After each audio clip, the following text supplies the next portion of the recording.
Біздің ауылдың балалары әкелері туралы видео түсіріп үлгерді. Сыныптастарым да кезек-кезек әкелеріне алғыс айтқан видеоларын таратып жатыр. Көріп сүйсіндім, жыладым.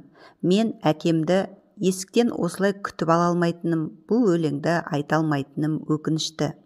Рас, мен әкеме арнай алмаймын өлең шумақтарын. Не деп айтамын? Өйткені ол жұмыс істемейді. Маңдайы терлеп бізге нан таппайды. Ол бізді баққан жоқ. Бұның бәрін жалғыз анамыз жасады. Біз шешеміздің адал еңбегінің арқасында адам болдық. Адам болдық демекші ауылдың әкелерінен баламды қалай адам қылам дегенін көп естимін. Не бір бала бар ғой, неге солар әкесінің еңбегін бағаламайды екен? Әлде әкесінің ақылын сөзін ұқпай ма екен? Мен де бала кезде еті сенікі, сүйегі менікі деп баяғыда аталарымыз баласын молданың алдына апарғанын кеңес дәуірінің әдеби шығармаларынан оқып түсінбейтінмін. Өйткені шығармада молда көк шыбықты суға салып ісінтіп қойып, бейшара шәкіртінің жонарқасын тілім-тілім етіп аяусыз сабайды. Перзентін қатыгез тәрбиешінің қолына апарып бергені үшін сол шығармалардағы аталарымызды тас жүрек деп кінәлағанымды жасырмаймын.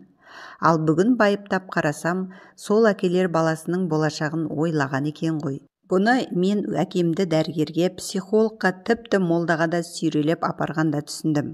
Арнайы мамандарға адам қылып беріңізші, сұрағаныңызды тауып берем деп жалынғанымда әлгі әдеби шығармалардағы әкелердің әрекетіне ұқсатам. Басқа қолымнан не келеді? Ер жеткен шағымда сыныптасымның әкесі бұзық ұлын талай рет сабағанына куә болдым. Сол кезде мен әкені кінәлағанмын әкесін. Сөйтсем айтқан ақылы құлақтан кірмеген соң, қатқыл сөз сүйектен өтпеген соң, қалың еттен ұрады екен ғой. Мұнда да ертеңгі күні қор болмасын, адам болсын деген ниет жатыр. Әрі аңқау досын алдап, әрқайсының атынан қомақты несие алдырып тастаған жігітті танимын. Төлемейді. Бірнеше ай төленбеген соң коллекторлар ағайын туысына, ата-анасына қоңырау шалады. Ата-ана мән-жайды білген соң несие алдырған жігіттің үйіне барады. Сөйтіп әлгі жігіттің айыбы ашылады. Сол жігітті әкесі әлі де ұрады, ақыл кіргізейін деп. Әрине тәрбиенің қатаң түрі ұру. Сөзге түсінбеген ұлыңды тәрбиелеу үшін амал жоқ, ұрасың.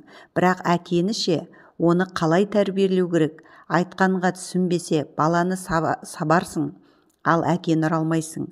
Білем, көп оқырман әкені тентек болса байлап бақ дейді. Әкесі Асқар-тау деген атқа лайықты адамдар бәрібір тентек әкесі бар баланы түсінбес. Мен осындай сөз ұқпас қателігін түземейтін жауапсыз әкеден туғаныма өкінем. Ал жұрттың әкелеріне қызығам. Перзентім үшін деп оның болашағын алдын ала ойлап, қаладан пәтер сатып алған көршіме сүйсіндім. Ол менің әкемнен 25 жас кіші.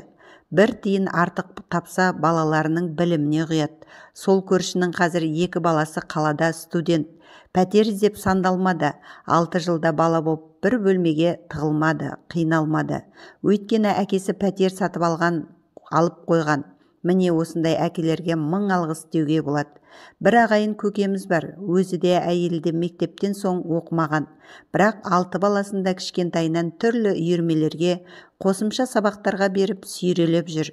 Әкесі КамАЗ айдайды, айлап жолда жүреді. Көктайғақта да, шілденің шіліңгірігінде де ол рөлде жолда. Кейде сол көкеміз туралы ойланам. Сонда бала-шағамның ас-ауқатын, киімін табам деп өмірі жолда өтеме деп. Бірақ риза болам. Балаларым үшін деп қысы-жазы далада, базарда тұрғандар да көп. Олар балалар үшін өмір сүріп жатыр. Менің әкем сияқты өз өмірін сүріп жатқандар некен саяқ. Адам түгілі құс екеш құс та балапанын жаңбырдан қорғап шырылдайды. Бір тістем дән тапса балапанын әкеп береді. Ал мүмкін бұл табиғаттың ата-анаға берген сондай сезімі шығар. Сол ата-аналарға қарап қызығам. Олар қайтсем баламда адам қылам деп шапқылап жүр. Ал менің әкемше? Әкеміз екеуміздің рөліміз ауысып кеткен. Менің көп жылым әкемді наркологиялық диспансерде емдетумен, молда емшіге апарумен, анамды, қарындастарымды әкемнің жұдырығынан қорғаумен өтті. Зая кеткен жылдар, мен қыруар ақшаны ойласам ішім ашиды. Өйткені әкем әлі сол баяғы, өзгерген жоқ. Не істерімді білмей жүрмін.